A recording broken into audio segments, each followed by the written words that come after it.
Hello mga kamaster, mga katap. Katapos lang natin maglaba, hapon na pala eh. Kailangan nating ganap ng mimirindahin. Sakit pala sa baywang maglaba. Ngayon, may nakita akong mga tira-tirang saging. Maski anong klaseng saging, mga tira-tirang tinapay. I-blender natin. Gawin natin hotcake. Lagyan natin ng itlog. Actually, nandito na yung mga sangkap niya. Gagawin na lang natin. Ayan o. Diyan na yung blender.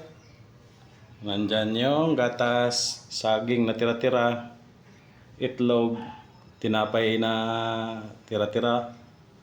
Hindi na naubos. Pagsamasamahin natin yan ngayon. Blender natin. Gawin nating hotcake para mapakinabangan. Hindi maitapon. Sayang kasi kung itapon. Kaya gawa natin ng paraan kung paano siya magiging merinda ulit. Yan ang trabahoin na natin ngayon.